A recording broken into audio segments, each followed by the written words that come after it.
is going to be happening tomorrow in Santa Clara. That is the second open OTA session. Not to be mistaken with just the second one. They were actually on the practice field two other times besides the time that the media was allowed in last week. So although I'm still on the road, I'm going to be back in the Bay Area for practice tomorrow.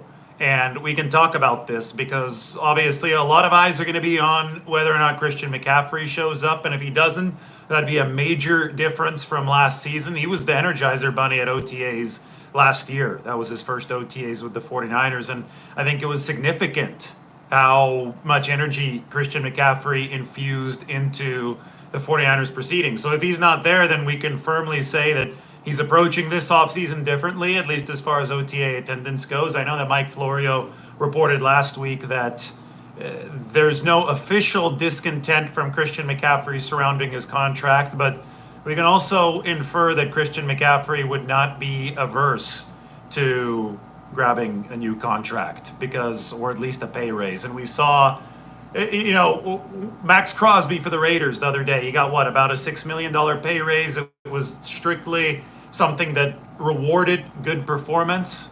I think the 49ers can give Christian McCaffrey some money to reward good performance that he absolutely would not disagree with. So in the case of McCaffrey, you're looking at $12 million a year. I think $11.8 million this year on the base salary. He's making $16 million a year if you factor in the full contract going into the Carolina days. So you have to go back 4 years from now. But the 49ers are getting a subsidized version of that. And although his number at $16 million would still top all running backs, NFL has evolved and Christian McCaffrey has spearheaded this evolution. Christian McCaffrey is playing a major part in the 49ers passing game that I think far, far outweighs just his impact as a running back for the 49ers. So it would not be surprising to me if San Francisco did reward him a little bit more money this offseason.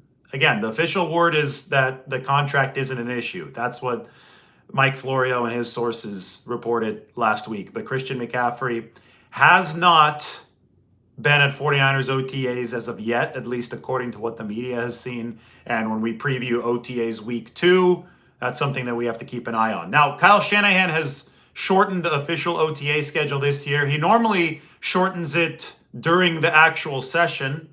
He'll cut OTA short and he will go and he'll say, hey, a veteran minicamp is going to be a week earlier this year. He doesn't normally use the full allotment of 49ers OTA practices.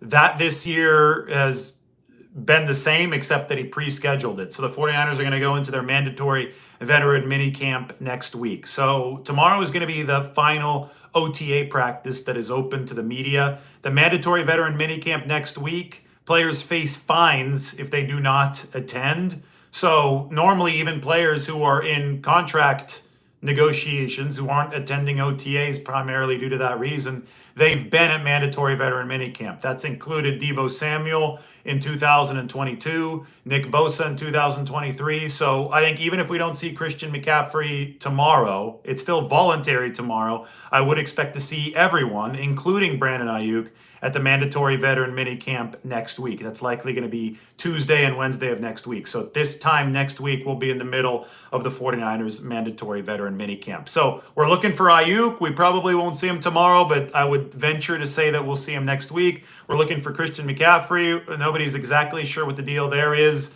I know that he just had his engagement party on the West Coast, and I know that he's getting married this offseason, so he might be tending a little bit more to that, might be erring on the side of being home this offseason as opposed to being at the voluntary OTAs.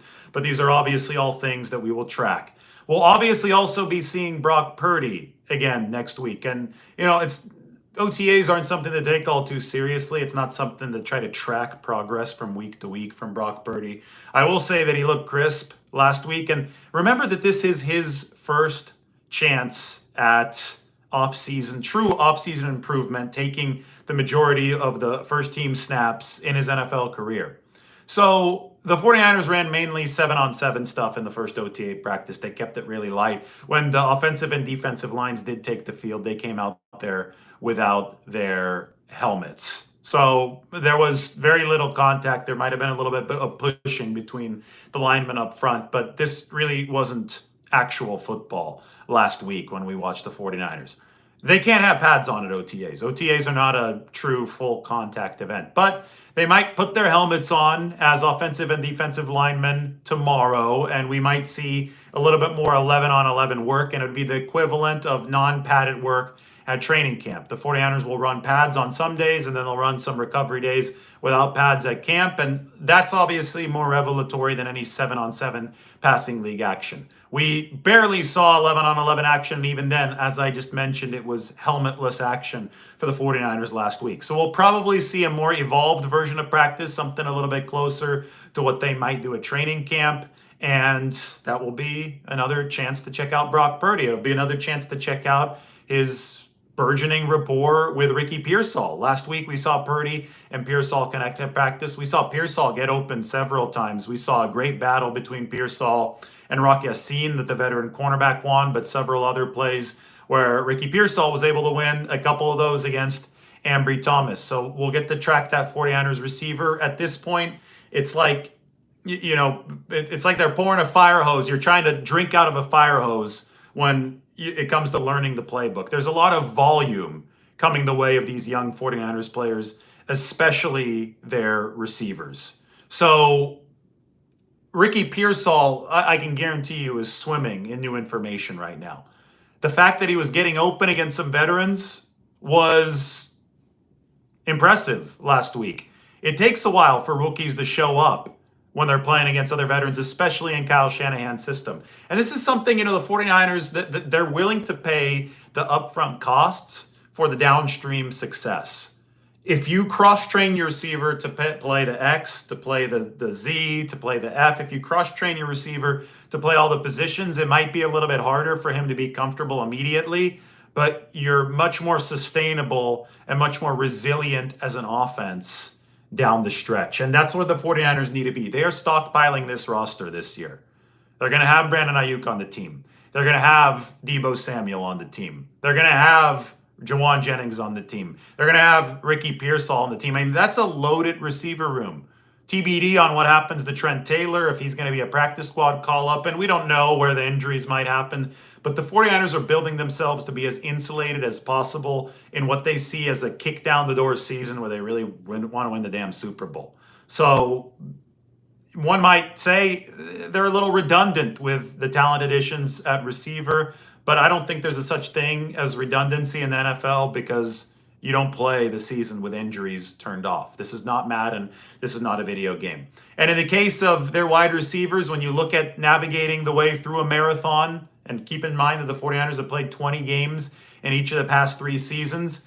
So when you're navigating through that marathon and you're trying to build your team to withstand another marathon type run, when you're trying to build the team to have depth to withstand the potential injuries and pitfalls that may come along the way, you want to make sure that everybody that's on that 53-man roster can fill in as efficiently as possible. So if Deebo Samuel goes down, Ricky Pearsall needs to be able to handle the Z position. If you have a couple injuries and you don't have a Brandon Aiyuk and you say Ricky Pearsall, play the X. I know it's not an ideal situation for the 49ers, but he's got to be cross-trained to do that. There's adaptability needed between all these different position groups and position actual letters, the individual positions within the receiver room that the 49ers strive to cultivate.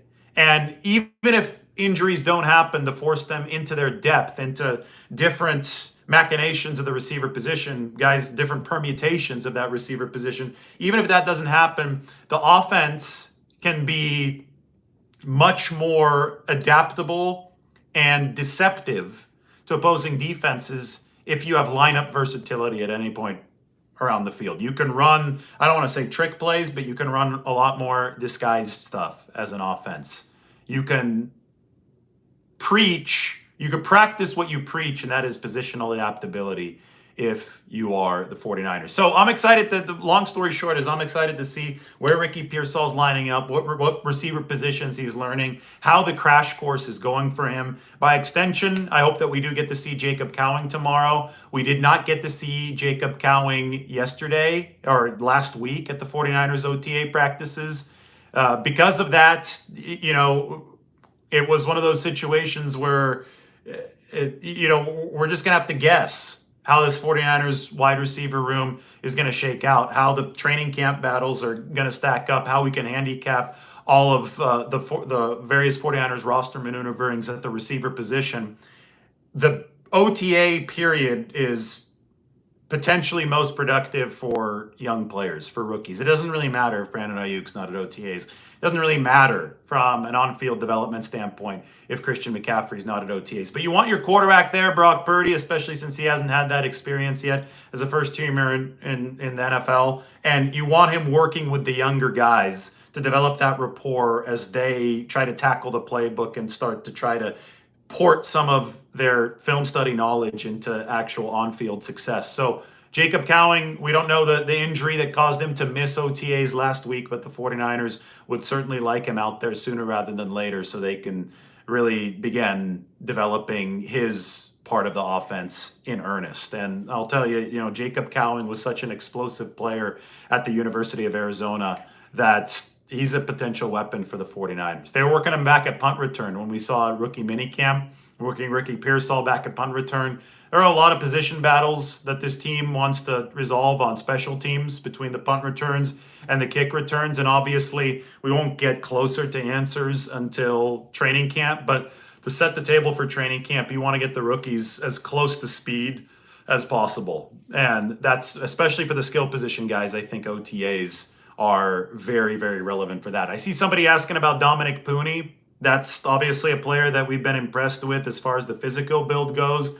We're not going to pretend to make OTAs something that they aren't. Puni doesn't have a chance to be truly nasty, truly physical during OTAs without the pads on, but we can see how the movement is looking from somebody who has a 4.4 short shuttle, really good short shuttle time for Dominic Puni. And we can also see how well he seems to be grasping the flow of how 49ers are doing things. If you're playing slow, if you look confused out on the field, there's a good chance that you're still trying to drink all that playbook knowledge from a fire hose. It's a good chance that hadn't slowed down to faucet level speed yet. And I wouldn't be surprised if for a lot of these 49ers players, they're still in crash course mode over the course of the next couple months, even over the first few months of their rookie season. That's just how the jump from the college game to the NFL works. But I think it is worth noting that the 49ers really focused on getting guys with a lot of college experience in this past NFL draft. And what that tells me,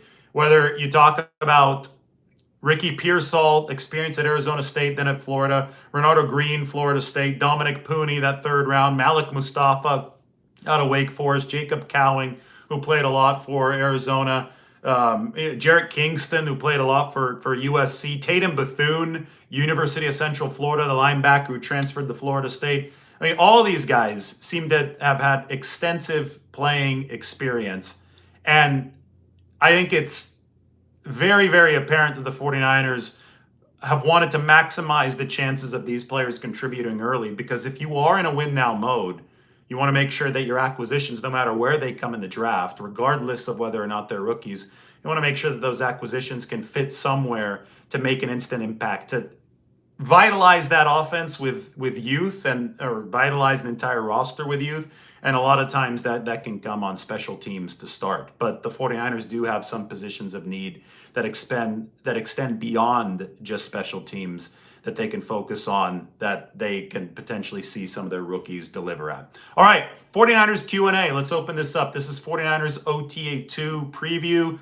We'll be back to the standard content as soon as I get back to the Bay Area. Maybe we'll walk around. We'll see something cool.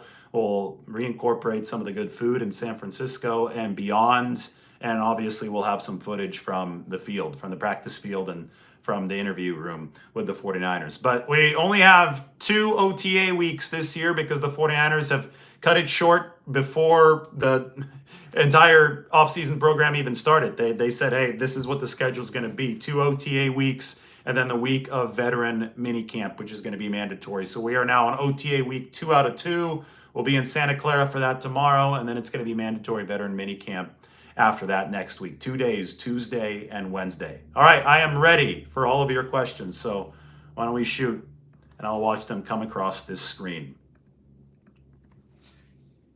Is Pooney a better rush or pass blocker? Well, Dominic Pooney, 49ers third-round pick out of Kansas, didn't give up a single sack over 2 years starting for the Kansas Jayhawks.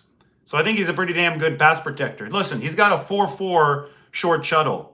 So he can move very quickly from side to side, and I think that really helps his pass protection. They also think that he can get out into the second level with the quickness that he has and with the athletic build that he has to execute the 49ers run blocks.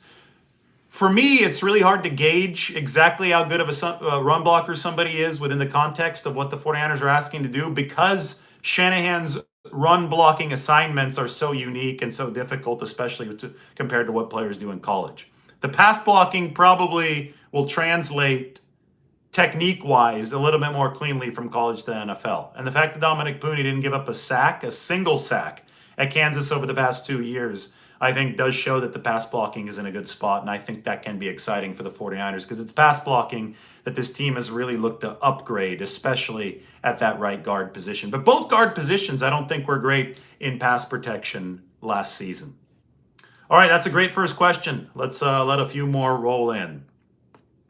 I'm going to open up the 49ers roster on my end. I am currently streaming from my phone because I'm not in a great spot to stream. Slow internet, so I'm going over data. So I can't share the roster and the images, but I would love it if you guys asked some good questions so I could talk. Did I see that NFLPA suggested no more OTAs, but instead want a longer training camp? I saw that, and boy, that doesn't seem great for people covering the teams. I get it. I shouldn't focus on myself, but that's the first thing I thought of. If the training camp is starting in June and OTAs are eliminated, I mean, June and July is basically our vacation. We have a chance to recharge for the season. I'm guessing that would cut out the vacation. I think players like a little bit of a break too. I get it that they're working out hard over June and July before training camp, but just getting away from the facility, if you're already going to be there from late July until February, in the case of teams that go to the Super Bowl, it would seem that as players, and it's funny that the NFLPA is considering proposing this, it seemed that as players, you would want a little bit of a breather, a little bit of time to be at home, because a lot of these guys, they kind of do what I do, right? They don't have their specific home in the city of the team. Like I live in the Bay Area during the season, but kind of like George Kittle, I'm based in Nashville in the off season. So sometimes you just want to be, on your property at home, chilling. And I get it. Maybe it would allow you to be at home in April and May instead, but you would have that long block of a season if you moved OTAs out of the way and you started training camp a whole lot sooner. So I don't know if this is just something that the NFLPA is floating around right now. I don't know how seriously it will be taken by the NFL. I'm sure there's going to be some back and forth about this because, it would be a major change to the NFL's order of operations in the offseason. And to be honest, it's not something that I've read up on firmly yet. And it's probably something that I'll become a little bit more educated on as soon as the proposal becomes a little bit more formalized. How do I see the O-line looking so far at OTAs? I think Mike meant O-line. He said, I think you had a typo in there, Mike, but I think you meant O-line. I'll answer that in a second. First, Christopher Schwab. Didn't the 49ers sign an undrafted free agent quarterback, he asks. Yes, they did. They signed Tanner Mordecai out of Wisconsin. Oh, are you asking how Pline looks? Oh, sorry. I thought that he made I was like, why did you put Pline? Mike asked how's Mason Pline the tight end looking? Rookie tight end, he's tall, 6'7". 49ers really like his toughness. And I talked about his film, and we can't see this at OTAs, but in his tape, he caught some passes over the middle and then just got absolutely drilled and still held onto the football. For a guy with a basketball background, I think that's impressive. I think, most normal humans, they would catch a football. The first off, they would struggle catching it. But then if they got drilled by, I don't care if it's a lower level college player, but if they got drilled as soon as they caught the football, they probably wouldn't hold on to it. Mason Pline is able to do that. Then he's got the big 6'7" frame. 6'7", I'm guessing 240, 250. 6'7", I would hope he's actually more than 240. He looks every bit physically capable to handle some of the blocking action, some of the strength action that the 49ers need. As far as the minute technicalities that take a long time to develop at the NFL level, I don't think that he's quite there yet. He's a recent college basketball convert that played lower level college football at Ferris State. So we'll see how Mason Pline is going to look once the pads come on at training camp. But I do know that 49ers tight ends coach Brian Fleury is intrigued with him. Back to the question before that about Tanner Mordecai, the 49ers undrafted free agent quarterback. They really like the way that Mordecai delivered certain aspects of the position at Wisconsin. Brian Griese said that he thinks that some of the things that Mordecai delivered at Wisconsin will translate really well to the 49ers offense. Now, he's going to have an uphill battle. I get it. They've got Brock Purdy. They've got Josh Dobbs. They've got Brandon Allen. And really, only 2 quarterbacks have to fit on the 53-man roster this year, because the emergency third quarterback by NFL rule, by a modification to the NFL rule, can now come from the practice squad. So even if it's Purdy and Dobbs as QBs 1 and 2, Brandon Allen as QB 3 can come from the practice squad. And I think it's unlikely, unless Tanner Mordecai really shows them something special, that they keep both Allen and Mordecai on the practice squad. In fact, if Mordecai shows something really, really special, then you could probably have him as your emergency third quarterback and not carry Brandon Allen. But I just don't see that happening. I don't think Mordecai is that polished of a product. I do know that Tanner is really fast, and he might be the fastest 49ers quarterback. I do know that Brock Purdy is extremely quick. We talk about the 10-yard split and the 40-yard dash, and how that 10-yard split for Purdy is a lot relatively faster than his 40-yard dash. But what we do know that we could say Brock Purdy's an elite mover. He knows how to move within the pocket. He knows how to contort his body. He knows how to pump fake. I mean, his escapability is awesome. His ability to pick up yardage is awesome. Purdy had over 1,000 rushing yards in college. He had a couple hundred last year. I think that the 49ers have the ability from multiple quarterbacks to impact games positively with the QB's legs. That includes Josh Dobbs, who did some running last season for the Minnesota Vikings and for the Arizona Cardinals. And that includes Tanner Mordecai, who ran last year. Now, Brandon Allen is the slowest of the 49ers quarterbacks. I think that he's more of the strictly passing type, right? He's going to be the pocket type of quarterback. But between Purdy, Dobbs, and Mordecai, I think the 49ers do have quarterbacks who can do some damage with their legs. I'm ready for more questions. Let's go through a few more here. OTA 2 preview. We can go position by position. Where do I see the rookie running backs settling into the system? Running backs, that's the one position that I think even training camp makes it really, really hard to tell, because the 49ers rely so much on yards after contact to judge their running backs. And if you're not tackling fully to the ground, there's no chance at true yards after contact, right, in the NFL. So the preseason games might determine the bottom of the pecking order at the running back position. Obviously, you've got Christian McCaffrey. You've got Elijah Mitchell in the room. But then, to me, it's wide open. Isaac Guerendo was the 49ers' 4th-round draft pick. He's extremely fast, a very good athlete out of Louisville. Patrick Taylor Jr., tall running back. He's 6'2". Free agent signing, came over from Green Bay. Jordan Mason's already been with the team, popular player. He was the closer, the finisher for the 49ers a couple years ago. Wasn't used nearly as much last season. And then Cody Schrader, who arguably was the best running back in the SEC last year, but had really poor testing numbers. We're talking 4.6 plus 40. The 3-cone wasn't good. There was a lot that wasn't good with Cody Schrader's testing numbers, yet he was an SEC leader in rushing, and he was, just a damn good back. So this is going to be the whole testing versus production test in the NFL. We're going to put this up to the test in the NFL. Isaac Guerendo didn't have a whole lot of production. I think he started 1 or 2 games throughout his entire college career. But he has one of the best testing profiles we've ever seen of a running back. He's running a 4.440 at 220 plus pounds. Meanwhile, Cody Schrader's not running anywhere nearly that fast. He's not anywhere nearly that big. Yet he was a starting running back in the SEC, and he was racking up big time yardage. So both of these guys, Schrader, an undrafted free agent, and Isaac Guerendo, a draft pick for the 49ers, are going to be jockeying for position. My only issue is that we probably, at least with a naked eye from the outside, won't be able to get a firm read on who's ahead of who until the preseason games, because I need to see some live tackling at the running back position to know who's actually the type of runner that the 49ers are going to be enamored with in this situation. So it will be fascinating. I think, somebody like Cody Schrader runs really damn hard. Like really damn hard. I mean, a Jeff Wilson Jr.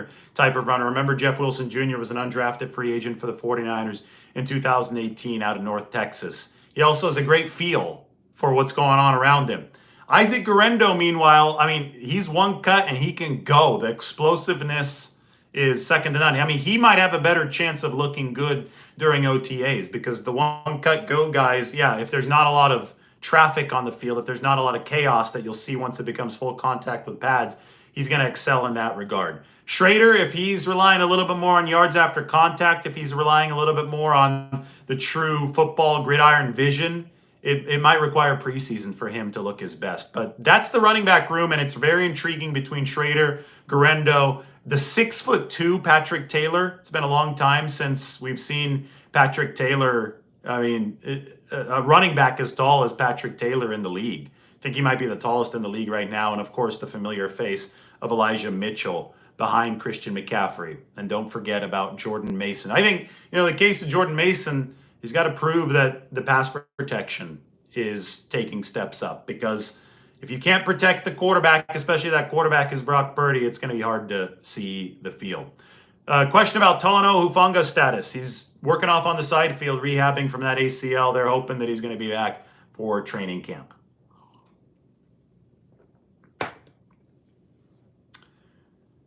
More questions are welcome. I know we got a makeshift show, a couple makeshift show here while I'm on the road, but I'd rather give you guys a makeshift show than no show at all. I thought that you might prefer that, and we'll get into a more formal environment moving forward. It's better to talk 49ers than to not talk them at all. I don't even have my microphone right now with me. I've got my blazer. That's good. Joe asks how the safeties look, like Mustafa. Yet another guy who Mustafa, he's known for his tackling, he's known for his hitting, he's known for his blitzing. Right now, this is just a crash course, guys. This is OTAs. This is light work in shorts without pads. Especially the guys who are known for their tackling, we won't really get a chance to see them in their true element until training camp and then preseason. So patience is going to be necessary right now. It's May 28th. It's going to be May 29th tomorrow. We're about 2 months away from training camp when some of your questions are going to begin to be answered in earnest.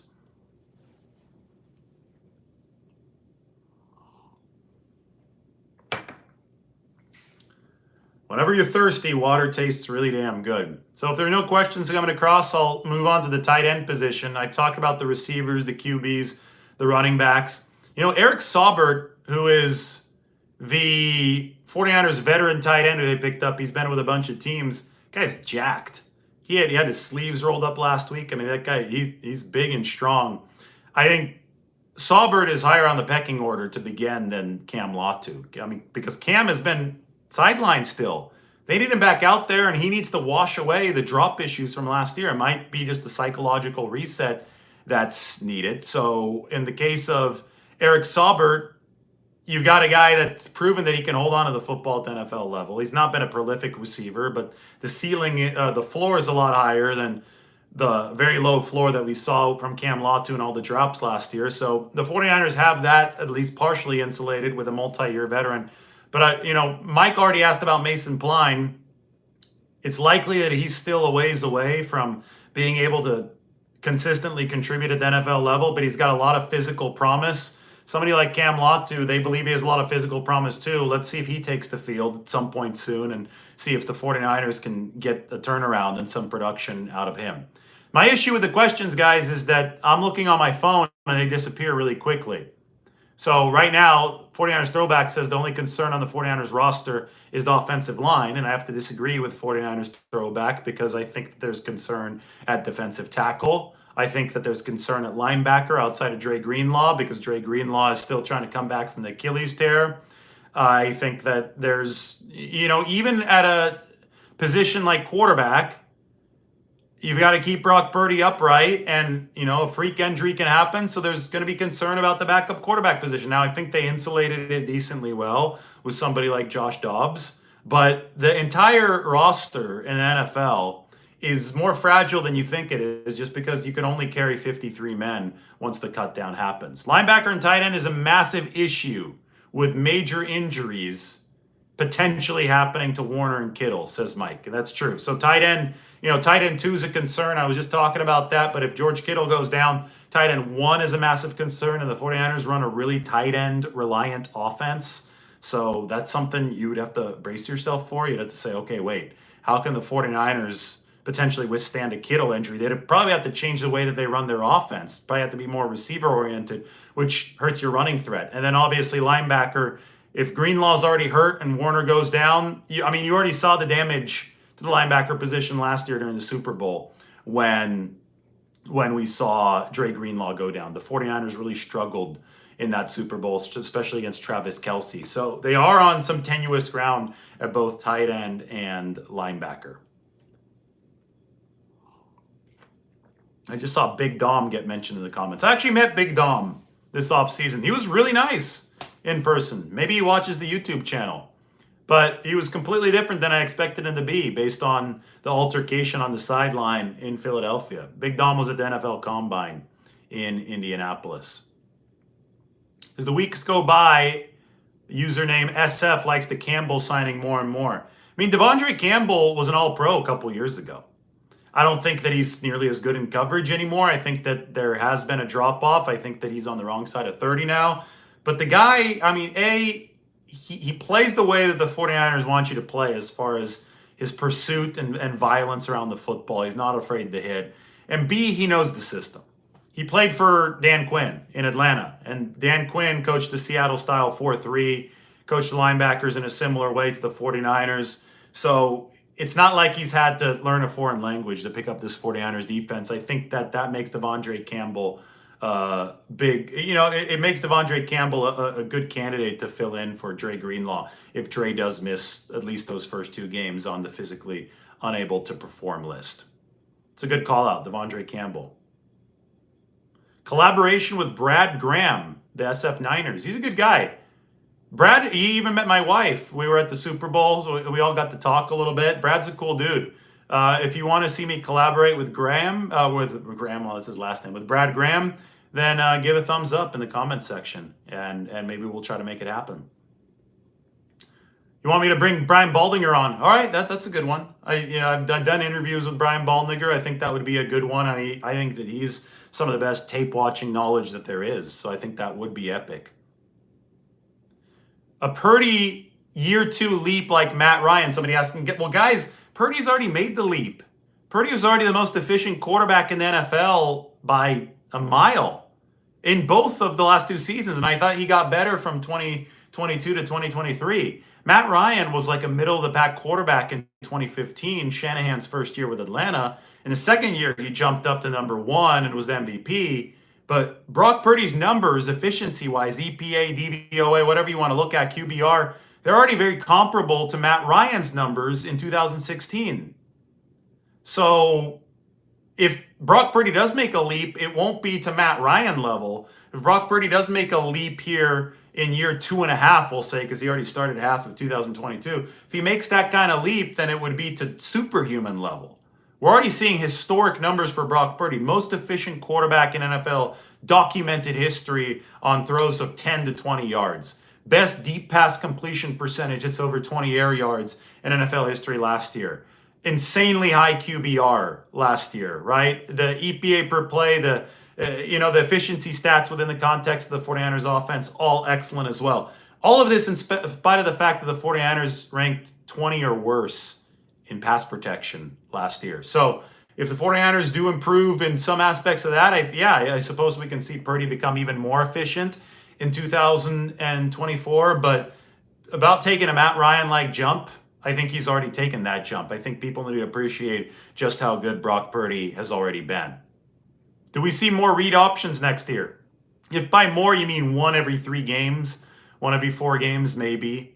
I think that the 49ers might have a few wrinkles up their sleeve. I know Brock loves the run. He was a good runner in college. He's been a good runner in the NFL. I know that he might jokingly lobby for it, but you also got to protect the quarterback. I think just the threat of Brock Purdy holding onto the football in a read option scenario, just that threat can do a lot to keep defenses more honest. I mean, that's why the 49ers like Trey Lance. Kyle Shanahan knew that he could potentially develop Trey Lance into a read option weapon and just essentially a weapon whose legs could force a defense to pay attention to him through at least one dedicated defender. So at that point, you're playing 11-on-10 football in the pass game if you could freeze that defender with the quarterback's legs. Well, it's turned out that Brock Purdy is more mobile than Trey Lance. And so you want to imprint the threat of that quarterback run on a defense, and you can do that with the quarterback's mobility. Now, you don't necessarily have to deploy the runs or deploy them frequently in order to pack the threat. I think it's what a lot of people don't get. They start screaming, "Oh, no, Purdy's going to get hurt. That'd be a terrible idea." You don't actually have to follow through with what might get him hurt, but you do have to establish the threat. So those are 2 different things. And I think it probably be established with a Purdy run here and a Purdy run there in safe situations where he's not going to get obliterated by a player that's much bigger than him. Also, you could tell Brock Purdy to slide. As long as he's ready to slide frequently and he's not taking those hits, I think you could keep it a relatively safe play. The quarterbacks are more protected than ever in today's National Football League. Purdy absolutely does run a lot better than people give him credit for. I think the first sign of somebody being, illiterate, no, maybe not illiterate, but ignorant of 49ers football, ignorant of Brock Purdy, is saying that he's strictly a pocket quarterback, that he doesn't move well.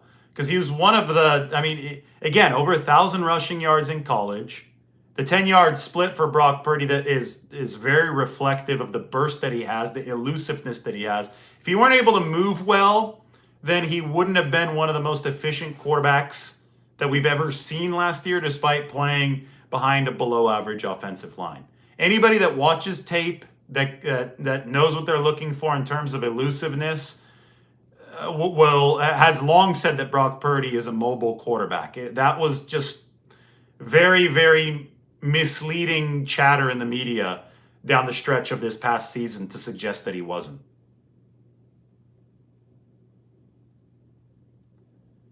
Somebody says that Brock has it between the ears, plain and simple. Well, that's important, but he's also got the physical ability to get away from quarterbacks. He also has the physical ability to put the ball where it needs to be. He's got really good accuracy. So Brock Purdy is a multi-dimensional player. That's why he's a superstar. That's why he's in line to make a whole lot of money next year. Ian Sharp says that Purdy moves much better than Jimmy Garoppolo. I mean, that's a given. I think that's the biggest difference between Brock Purdy and Jimmy Garoppolo, is the ability to escape the pass rush, deliver off schedule. It's tremendously difficult as a quarterback, and Brock Purdy's been doing that ever since his days at Iowa State, ever since his days at Perry High School in Arizona. So we're watching Purdy. Nick Bosa, we'll see if he's back at OTAs. I know that Nick was there last week, gave the 49ers a nice boost. They have 6 new defensive linemen. I talked about that a lot over the course of the coverage of that first open OTA session. So the fact that Bosa's there is helping the 49ers integrate that portion of the roster. I thought that the most impressive position group as far as depth went last week was the cornerbacks. Obviously, no Charvarius Ward. He's recovering from the core muscle injury, but we saw Isaac Yiadom. He looks big, strong. He looks solid out on the field. We saw Rock Ya-Sin with that pass breakup against Ricky Pearsall. Obviously, there's Deommodore Lenoir. There's Renardo Green. There's Darrell Luter Jr. Ambry Thomas was on the field. Samuel Womack was on the field. Kamon Hall, they've been really happy with him. This is the deepest cornerback room that the 49ers have had under Kyle Shanahan and John Lynch. They really impressed me last week, and we'll see if that battle between the receivers and the cornerbacks persists into more 11-on-11 action at 49ers OTAs. SF is super stoked to see the competition the 49ers will have in the D-line and DB room. It's going to be huge. There's 18 D linemen currently on this 90-man roster, and there's way more cornerbacks and safeties than could fit on the 53-man roster. Somebody talking about Brandon Parker. Keep on watching him. He might be the 49ers swing tackle. Physically, he's the most imposing tackle option that the 49ers have out on that field right now. Obviously, outside of Trent Williams, who's not out on the field right now. He's not at OTAs. If Brandon Parker can stay healthy, I think he could beat out somebody like Jalen Moore to be the 49ers swing tackle. Parker's a veteran with quite a bit of experience. All right, 40-minute show. That's all I wanted to do. I've got to rest because I got to fly tomorrow. I've got to make it to 49ers OTAs. It's going to be fun. This has been OTA 2 preview. I literally covered every single position. Hit that subscribe button. We normally have the pro mic and the pro studio, but even when I'm traveling, I will not abandon you. I'll just put the camera on a little mini tripod here and stream over data. I don't even need Wi-Fi, and we'll bring a good show into you. So hopefully this sufficed for the time being. We will talk to everybody soon.